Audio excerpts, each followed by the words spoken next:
change anything. All right, we are live, Jack.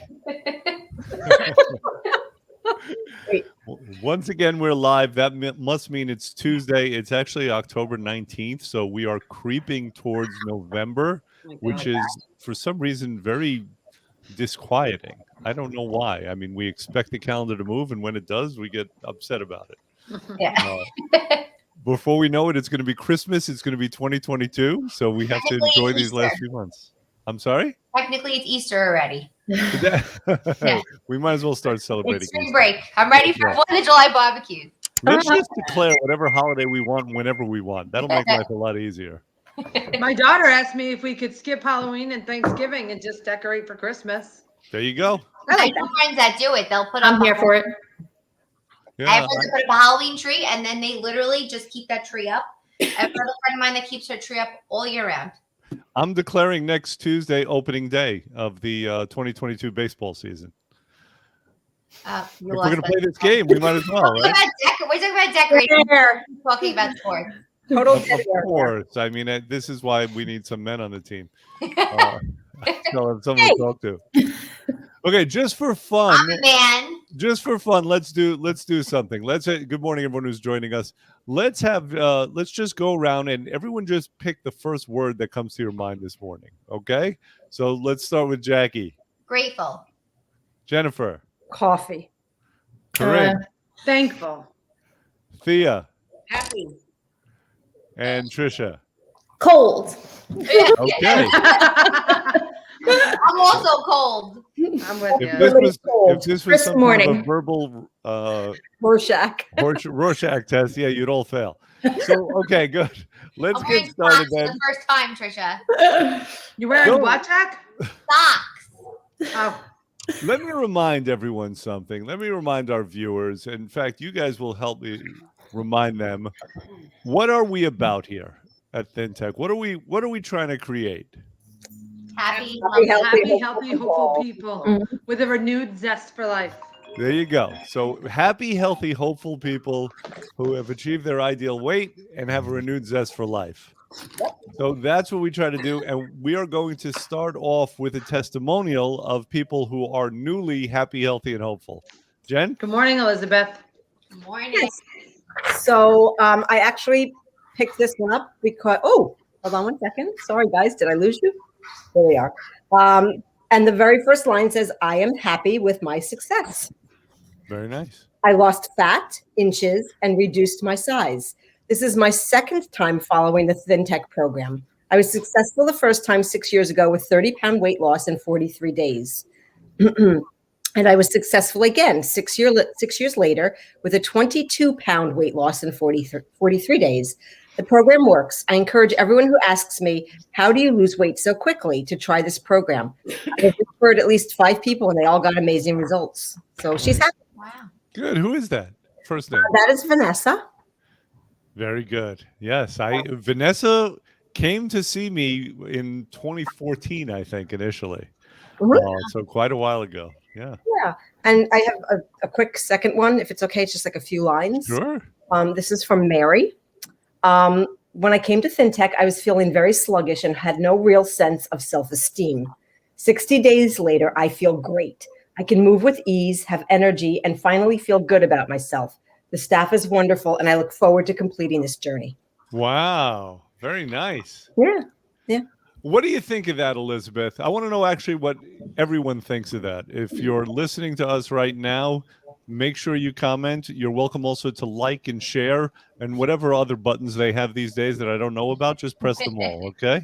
No, don't ask. Not the red X, though. Before we get into our topic today, let me reintroduce everyone to Jackie. Jackie, among other things, is a wonderful cook. She is always experimenting. We talked about her like Doc Brown. She's somewhat of a mad scientist in the kitchen. And so, Jackie, you have a recipe for us. I do. So in honor of Taco Tuesday, that's like a national holiday, I'm sure. It's on my calendar every week. My kids will not let a Tuesday pass and have it not. Is that a real national holiday, or is that one that you made up in your house? Okay, got it. And speaking of calendars, we have to respect my calendar and us jumping ahead to Easter, right? So Opening day. opening day. So we're looking here. I'm going to read it to you guys, and I'm going to share it also. Let me who's here. So on program, of course, it's a little harder. You can't enjoy necessarily the crunch, but you want the flavors like taco flavoring. So this is a chimichurri cauliflower steak. Yum. And it's actually, honestly, it is. I've made it so many times as a side. I've made it as a main meal. It is so good. And it's super simple. It's 1 head of cauliflower, ground cumin, olive oil post program. If not, you can substitute with coconut oil, fresh cilantro, fresh parsley, red wine vinegar, and garlic. Super easy. You slice it right down the middle, 1-inch size, 425. Let it bake. Flip it on each side for 20 minutes, and you're good to go. That's it? That's it. I It's feel like even I so could do good. that. No, honestly, it really is one of my favorite go-tos, and it kind of gives me a sense of comfort food. Like it's cold. Like Trisha's saying, it's cold today. Like you want to indulge. So my kids are excited. They want to do their version of tacos. I even try to give them like a healthier option. But even just having the ability, I feel like I'm indulging. I feel like I'm eating something that's. Wait, Jackie, may I ask you a question? I'm a little confused. So you talked about Taco Tuesday, Yeah. and then you went right into the chimichurri. That we Cauliflower. like a Mexican flair. So we like to switch it up. It's not always going to be a standard taco in our house. So we're doing chimichurri sauce for the kids. Is chimichurri even Mexican? Yes. Like, yeah. It is. Okay, just making sure. Do you doubt you me? know. Yeah, yes, in this case I do. I'm thinking that you're just like taking a regular food and putting a Spanish name on it, so you could call it like Cauliflower Gomez if you wanted to. I would if I had to. Listen, tomorrow is not Cinco de Mayo. No, but it's really good. Try it, and it's so easy. It's like zero prep work. So even if you know you've got something going on, or it's busy, or running back and forth from work, or sports, or activities, it's easy prep. You know, I'm going to let this go, but why do I keep feeling, pardon me, that chimichurri is not Mexican? Okay, doctor, I'm Chimichangas- going to Google it. Chimichangas are Mexican. I did already. What You is did? it? Hispanic? Argentinian. You see? Yes, but I look at it Okay, like give it up for me. Come on. Yeah. But when you go to a Mexican restaurant, a Tex-Mex restaurant, they always serve chimichurris. yeah. Actually, Always. they serve it in Colombian restaurants. Colombian. Yeah. That would make more sense. Colombia is very close to Argentina. But it could have originated there. Okay. But it's not So like the whole Taco Tuesday theme is now ruined. Sorry, it is people. not ruined. Yeah. You're still having that Spanish Flavor. flair in your food. It's Spanish. It's Latin American. But anyway, It's okay, the same good. thing. I need a recipe for dinner. Let Jackie do the recipe. No, I need some You know what? ideas. As long as it tastes good, It sounds could care delish, less. Jackie. Sounds delicious. Let's go. Anybody who doubted me and had to Google it, don't even make. You're not allowed to eat Good it. morning, It's just Jill. cauliflower, Jackie. Jill Your knows favorite. where chimichurri is from. I had cauliflower yesterday in my stuff. Jill Bola just said you guys are funny. Jill saved me. This is every day in the office. So Saved me, nothing Jill. new. All right, let's get into some actual content here because last time we were talking about, we posed the This question, isn't is it content? possible? What do you mean? What? Why are you interrupting me? What are you saying? I said this isn't content. What do you mean? Whatever we're doing here. So let's start. Wait, we're waiting for the recipe. We don't get the recipe? Dude, Did I miss copy and paste. I'm gonna send it out. But Well, yes, she's gonna post it. I read it. Nobody heard me. Oh no. Oh, sorry. Too busy doubting me. You know, it's like herding cats, honestly. Yeah, Sorry. why would we doubt you? You were only 5,000 miles off with your recipe. I will. You know what? I hope you eat it and you love it. I hope so too. We're in agreement. What a threat, Jackie. What a threat. Yeah. I was gonna say something else. Wait, I wait, was gonna say are you gonna punch him in the throat? Okay. I Oh, might. listen, keep posting it. Can we get started in earnest here? Go ahead, fine. Enough of your shenanigans. Listen. So last week we posed the question: is it possible to be happy when you're fat? And we talked about it. I thought we had a very lively conversation about it. Towards the end, Jackie posed a really interesting question. She Okay, asked, sure. is there a formula for being happy, healthy, and hopeful? Now, Jen immediately jumped up and said, of course, and I have it. Which I think It might not be that easy, but this is certainly a discussion worth having. So let's assume that there was a formula for being happy, healthy, and hopeful. What would it consist of? Being kind to others. Believing in yourself. Okay.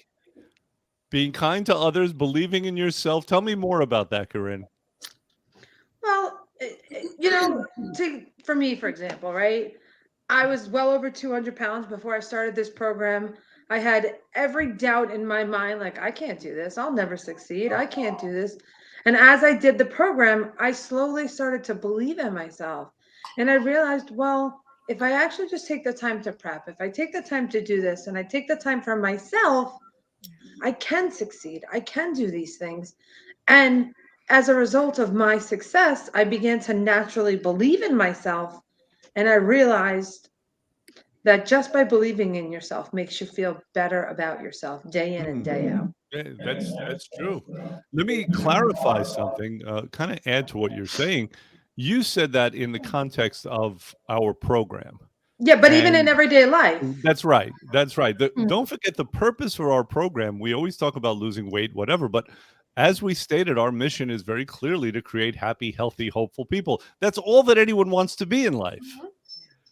If we have those three things, we've got life pretty much licked, regardless of what else we're doing, right?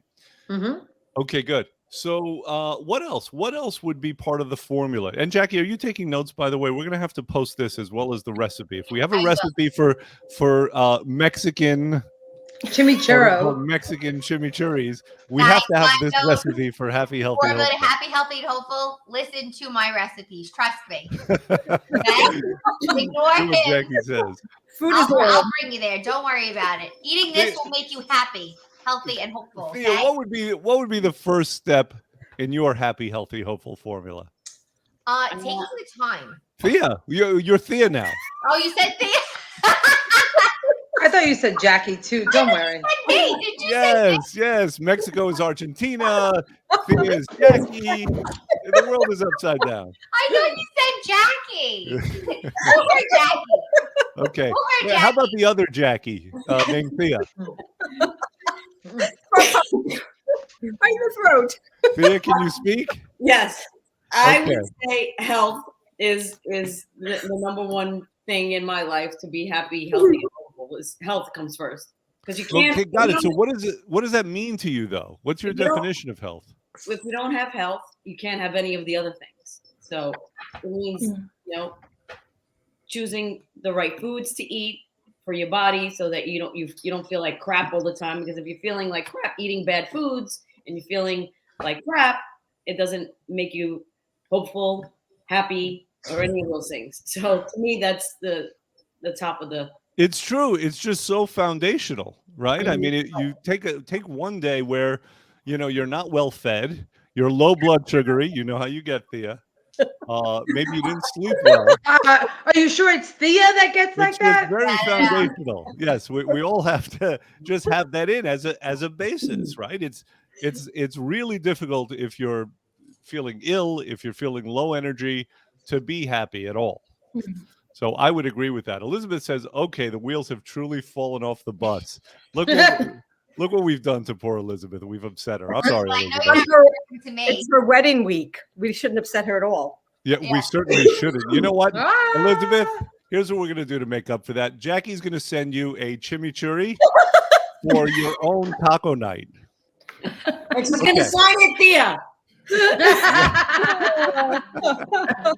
what? I don't like anybody's attitude this morning. You're all terrible. All right, let's move on to the other Jackie that we call Trisha. But Trisha, what's on your formula? What's step number one for you? I feel like trying just to be positive. If you're in a negative headspace, then everything around you, I feel like, is negative. So if you're positive, everything kind of leads to happiness and being hopeful and healthy. And you're so good at that. I mean, I've Right. rarely seen you. You're working with us for how long now? About 5 months. And I've rarely seen you be negative at all. Yeah, I try not to be. What's your secret? I just feel like when you are negative, you get in your own head and everything around you kind of crumbles, and then you kind of lead towards people that are not positive. So being in a positive headspace, I feel like you surround yourself, and positivity How comes. do you get into that headspace such that you're able to have it emanate out and you surround yourself with other positive people? I try to stay away from, the negativity. I really try to stay away from it. I try not to sit on the gossip train often. I know it's hard, but I try not to. I try to stay off of the social media stuff and, clear my head that way. And I surround myself with family. Right behind me, the pictures. I am around family all the time. I feel like that's just a big positive, plus in my life. Right. So basically you stay above it. Try to, Nice. for the most part. Yeah. Well done. I have a theory about It's not that. easy. We have this, it's not always easy, right? But we have this expression that's, you got to rise above. And I think that people think of that as very metaphorical. And sometimes I think of that as literal. If we could take our consciousness and kind of, send it up to space a little bit and just look down, everything would seem very insignificant and we would have a great feeling of being in control. Is that what you do? Is that how you conceive of it, or no, or that's my crazy thing? I do try to stay in control of it, and I try. It's not always easy, things can bring you down and you get into a weird space, but I always try to look at the upside. Things could be worse, or things could always be worse. So I try to be in that, stay above it. Yeah. Okay, good.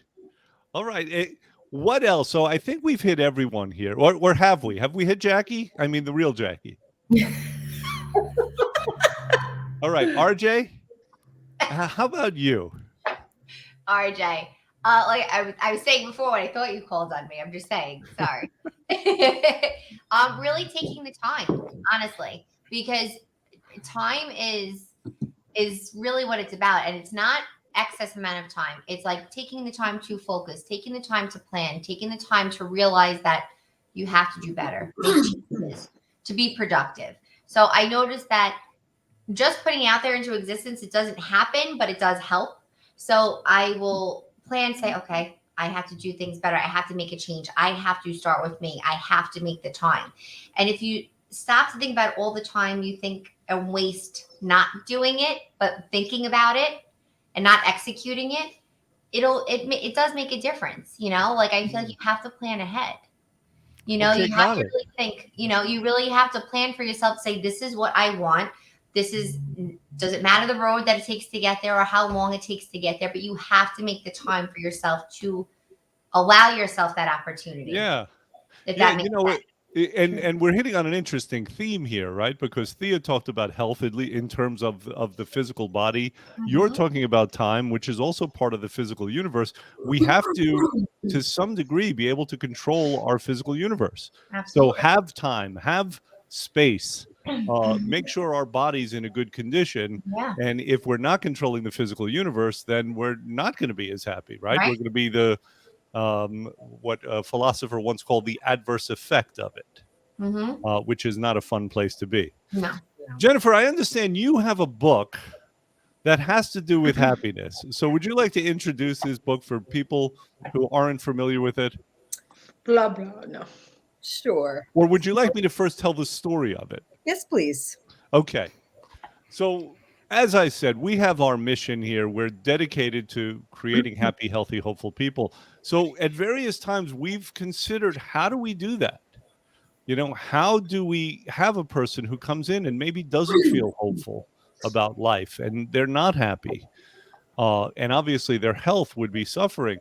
So I looked around. My first idea was to find a newsletter that we could send out on a weekly or monthly basis. And it would have to do with just this subject, the subject of happiness. And I looked around, and there are some that exist. There are some that they print, and the services that'll send it to you. And so I was looking at that, but I don't know. It was a lot of work. It was just kind of a template, and it would take a lot of time. So I kept on looking, and then I came across this book, and the book is called The Way to Happiness. And what's cool about it is that, we were also able to customize it. My background here that one of our clients, Danielle, made for us in the sand that says happy, healthy, and hopeful. We were able to put that on the cover of this book, and we give this book to everyone who comes into the office and signs up for a program, and we encourage them to take others to give to their family. So this is kind of how it started, and the name of the book is called The Way to Happiness. And when I hand it to somebody, I usually say to them, is it your desire to be happy? And of course, they look at me like we all look at Jackie when she's talking about ethnic foods. And, like it's a crazy question, right? And they say, yes, of course. And I say, well, do you know the way? And most of them are a little hesitant. So then I hand them the book. I say, here, I'm literally giving you the way to happiness. And then I suggest that they start out at page 67, because page 67 starts a beautiful chapter. It's very small chapters in this book. And it's called Flourish and Prosper. And so, Jen, I know you wanted to read that to everyone. Yeah. So before I get into it, I just want to give Jackie the caveat that every time I mention a Mexican dish and I'll say something, he'll say, is that really Mexican, or is that like Tex-Mex, or is it? So not just you. Everything's to be made into Mexican or Spanish. I'm just saying, okay? Yeah, same. So, all right, fine. I've been outed as being anal. Okay. There you go. So, and I only looked it up because you said something. But yeah, Flourish and Prosper is a really cool chapter. So I'm going to read it. So there are two definitions here. First, flourish is to be in a state of activity and production, expanding in influence, thriving, and visibly doing well. So that speaks to what Jackie was talking about with regard to productivity and production. So people who have high productivity, who are on purpose in life, tend to be flourishing. And then the second definition is prosper. So it's to achieve economic success, succeeding at what one does, which does not necessarily have to be economic success. It just has to be successful. You could show that you're having a product out of your productivity. So now, without further ado, the chapter is Flourish and Prosper. Sometimes others seek to crush one down, to make nothing out of one's hopes and dreams, one's future, and oneself. By ridicule and many other means, another who is evil intentioned toward one can try to bring about one's decline. For whatever reason, efforts to improve oneself, to become happier in life, can become the subject of attacks. It is sometimes necessary to handle such directly, but there is a long-range handling that seldom fails. What exactly are such people trying to do to one? They are trying to reduce one downward. They must conceive that one is dangerous to them in some way, that if one got up in the world, one could be a menace to them. So in various ways, such seek to depress one's talents and capabilities. Some madmen even have a general plan that goes like this. If A becomes more successful, A could be a menace to me. Therefore, I must do all I can do to make A less successful.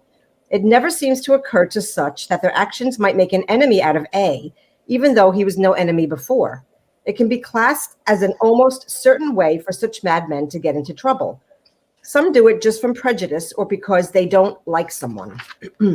But however it is attempted, the real object of such is to make their target grow less and fail in life.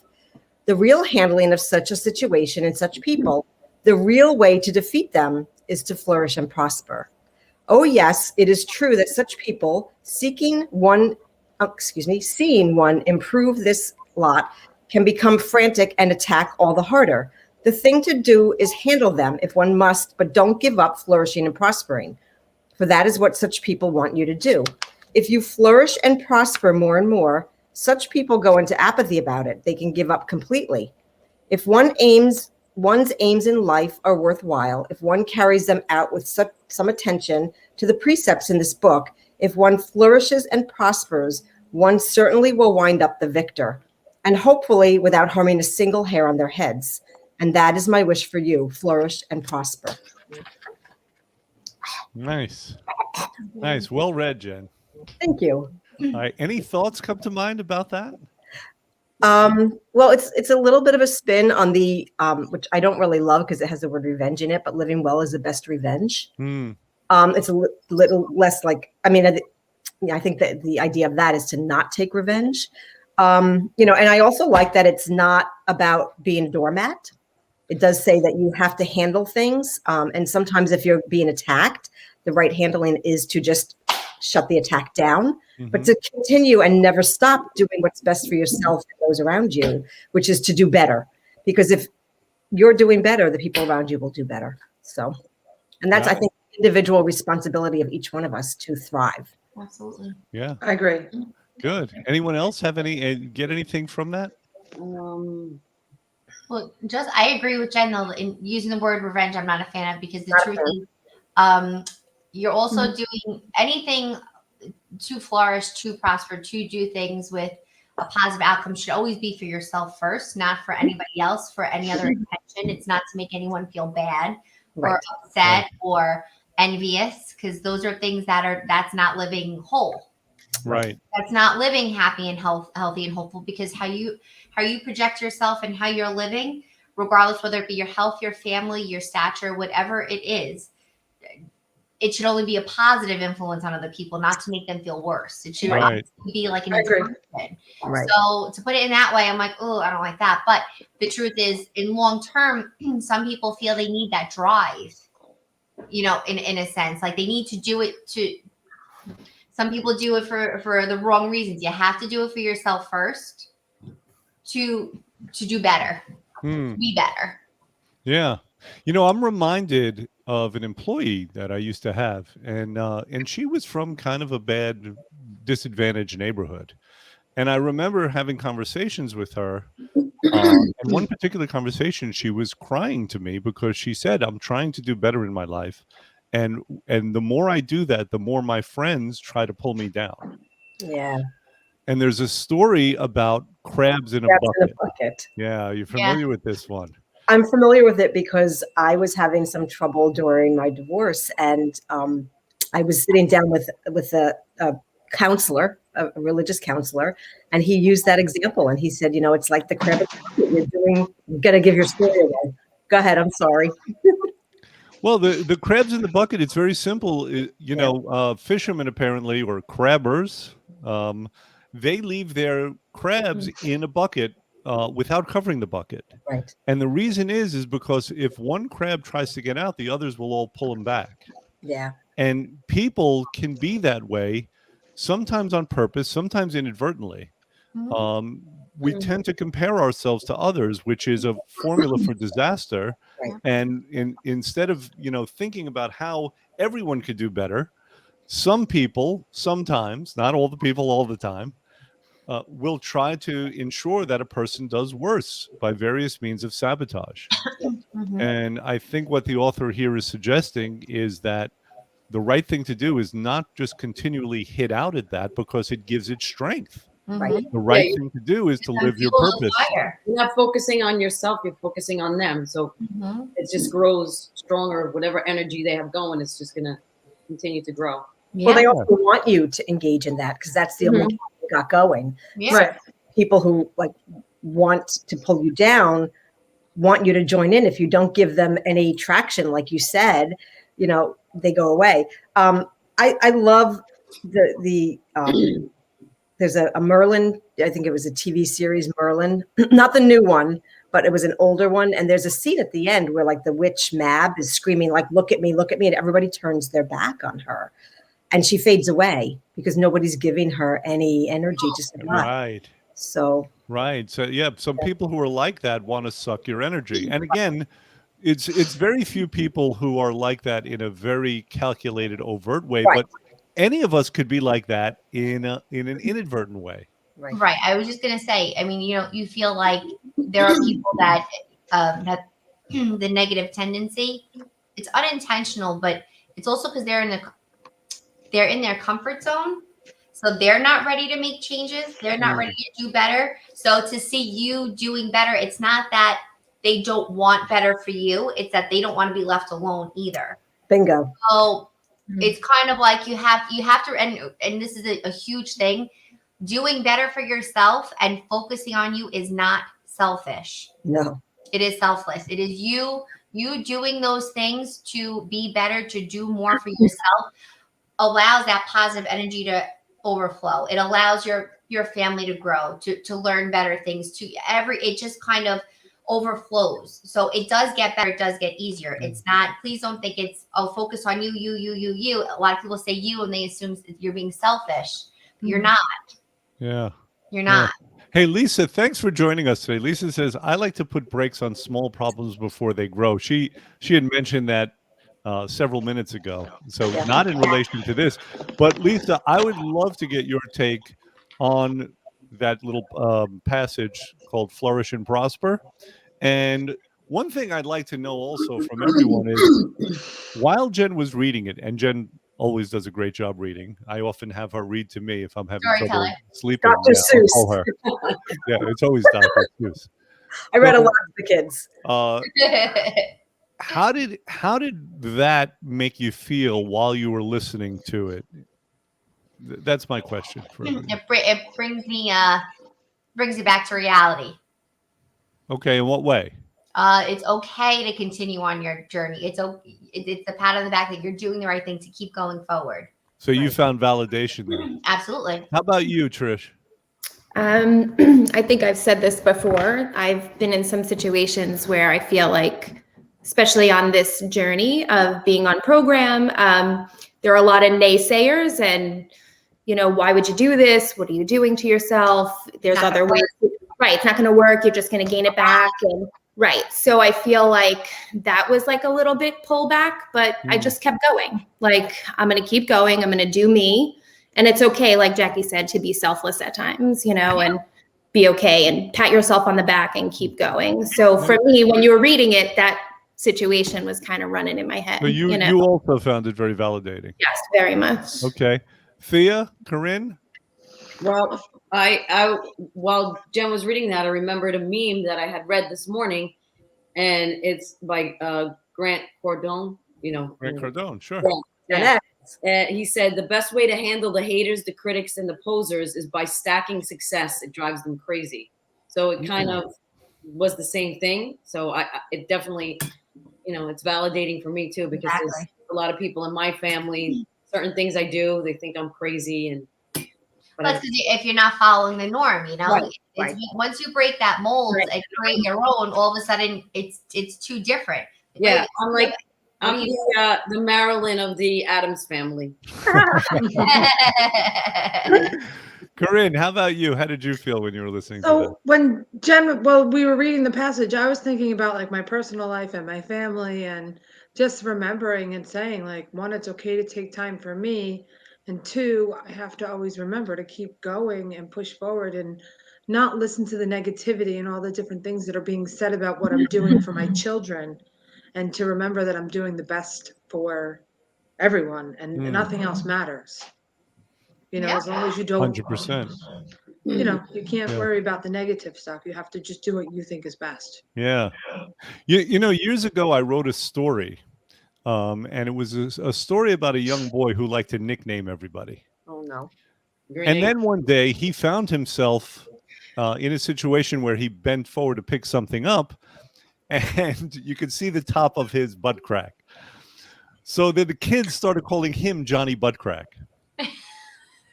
And he came to the realization that, that maybe nicknaming everybody is not such a wonderful thing, whereas before he thought it was fine. Right. And one of the things that he realized is that he had a choice in life. He was somewhat like an elevator, and he could either bring people down or lift them up. And many of you mentioned that you felt that this particular passage was validating for you. And in life, we're faced with a lot of invalidation, right? From various people. And invalidation has the function of pushing you down. And we always have that choice to surround ourselves with people who will validate us and lift us up. Right. And I think Jen has some agreement with that because her head is shaking like this. I had like a lot of thoughts running through my head. So yes, that is another one. So I'm going to back it up a little bit. So first, when I was reading it, at the end, I started to stumble a little bit. And it was because my thought process went to, how can I do better?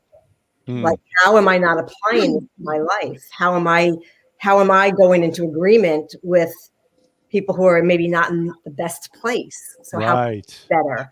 So it was like a little bit of a slap in the face for me. So it's, I've read this a number of times. I've done some reading and studying on this, and it's interesting how you reread things and you get more out of it because you're Each reading time. it each time because you're reading it in a new time space, new headspace. Yeah.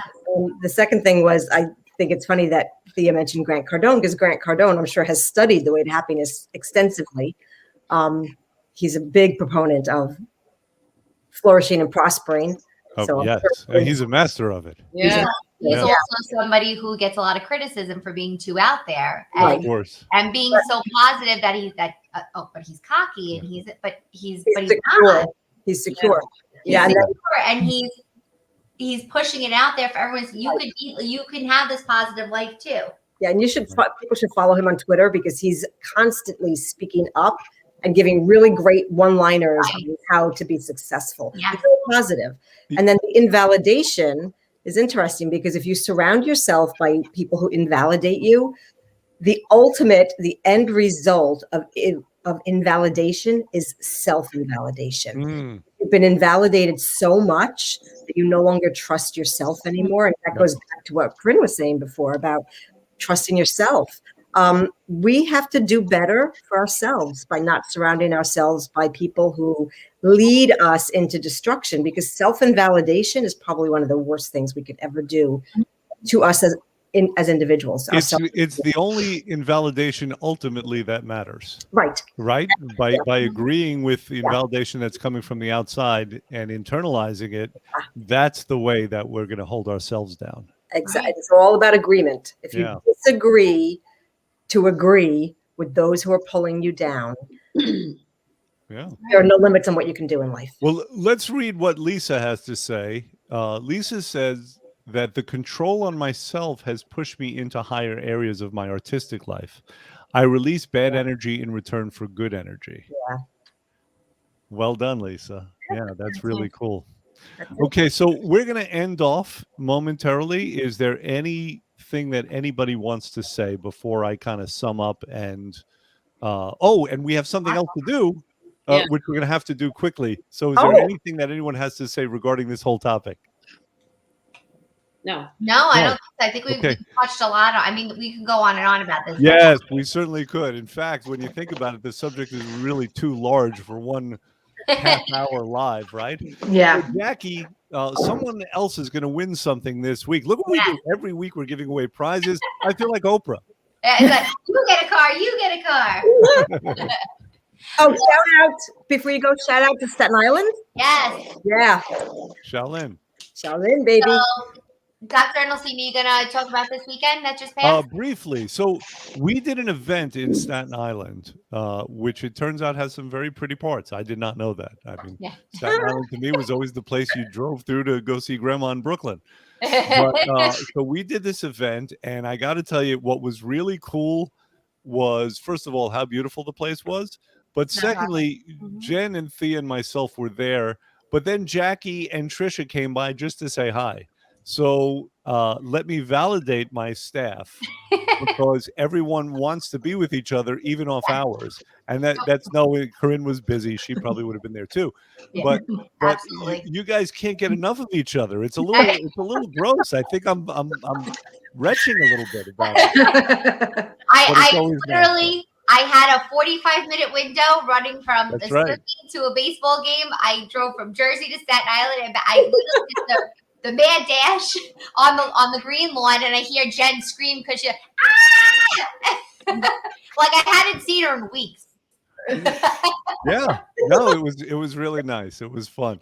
So Jack, we have a prize that we're going to be giving out this week. So let's introduce it. Yeah, so I am going to run the wheel. We love the wheel of Hey, Vanna. Where's my gloves? I want gloves. I'm ordering gloves on Amazon. Do you want a pair? I have a pair of opera gloves. I have opera gloves. I have leather ones. I'm gonna go get my. Well, we don't want to know what you're doing. All right, kids. Get the whip, Jack. Get the whip. Let's stay Why do we focused. have to go there? Why do we have to go there? We're having such a positive conversation. That's right. Hold on. There's always Well, one leather way. gloves and a whip. Oh my god. I'm gonna wear them. First of all, they're classic gloves and I wear them with a fur jacket. I'm just saying. Hold on, I like accessories. Share my screen. Awesome. Tell me if you could see my screen in 1 minute. Ooh. Ta-da. Okay, we'll wait. Nobody has anything better to do. Do you see it? Yeah. I don't know what this is. That's an That's ad. Fool's lingerie. That's an ad. That is an ad. Oh, that is. All right, that's it. All right. Trisha's your favorite child again. You guys jinxed me. All right. Trisha. So we are giving away a raffle we had people sign up for a classic 20-day program, introducing ourselves into Staten Island. So these are our entry winners, rafflees, I should say. So I'm going to shuffle and we're going to click to spin. Oh, this is exciting. I know. Where it stops, nobody knows. I don't think they realize what a big deal this is. I know. Who won? Ooh, Christy Follett. All right, Christy. There you go. Christy, you'll reach out to her today? I will Yep. reach out to her and I will let her know, or whoever. I could absolutely. Let me get back here. Awesome. Yeah. Okay, good. So That's exciting. That it's is nice. great. It's wonderful. Hey, listen, she gets to take a step towards changing her life. She gets It to is, and be just- happy, healthy, and hopeful. Exactly, and just like really briefly, we did this venue, this health fair. They're really making strides in making changes in healthy lives of families, starting with kids. So it really does hold true to us on what we're trying to do as adults and working with people to be happy, healthy, and hopeful. So this is really cool. Anybody who's there clearly wants to do better. Yeah, let me speak to that just briefly. I had an opportunity to speak to this doctor. His name is Dr. Michael Gabriel. I believe he's your children's pediatrician. Is that Yes. correct? Yes, he is. And I got to tell you something. So this guy is a holistic pediatrician. He wants to get kids off of medications. And this is very different in the world of pediatrics. And I thought it was wonderful. He teaches kids how to eat right. Mhm. You know, he knows it's got to start with children. Yes.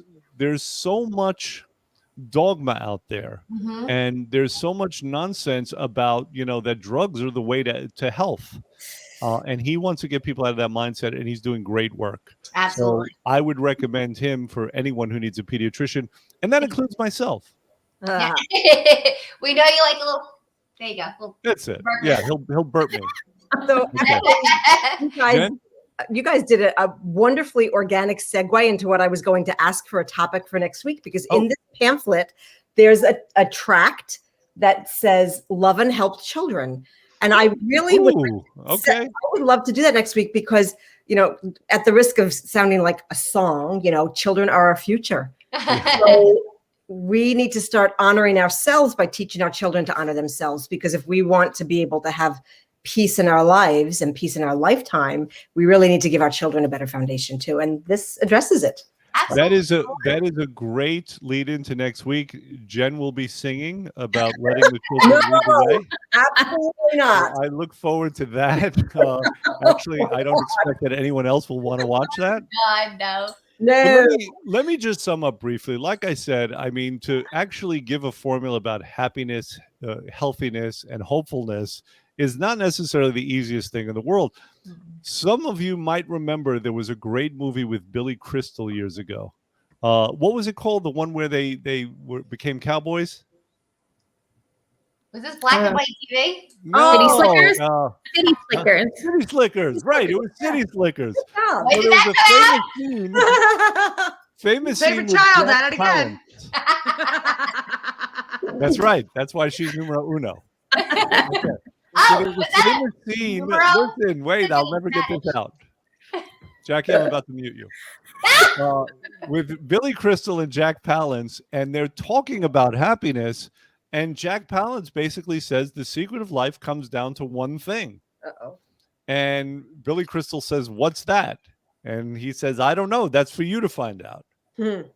So that's a little reductionist. I'm not sure that the secret of life comes down to one thing. No. But I do know this. There are certain elements, there are certain aspects of a formula, if we were going to create a formula for being happy, healthy, and hopeful. Now, one of them that we mentioned without actually using the words is purpose. Without purpose, there's no meaning to life. Without purpose, there's no game. Every game has a purpose. There's an end goal. You want to reach the end zone. And every time there's a purpose, there's the potentiality for barriers. Right. Yeah. And we listed one of those, and it's called invalidation from other people. So we have to be able to handle that because, for better or worse, no man is an island, and we've chosen to live with other people. And now sometimes we regret that, or working with other people, and we'd rather do it ourselves and become florists where no one will talk back. It just flowers smell pretty. But we have chosen to work and live with each other, so we do have to have some way to handle invalidation that comes from other people and still live our purpose and live meaningful existences. Right. So this is our task. These are only a couple of the things. Like Jackie said, we could go on and on. We're not going to. I personally have some chimichurri to cook, so that is where I'm going right now. Bring it in. Numero uno. Enough for the whole class. Recipe. So I would like to thank everyone for joining us. I think this was another raucous and rollicking conversation, and we're going to continue that next week as well. And then end in the office today. And in Right. the office. Okay, everyone, say goodbye. Bye, Bye. guys. Be Take well. care.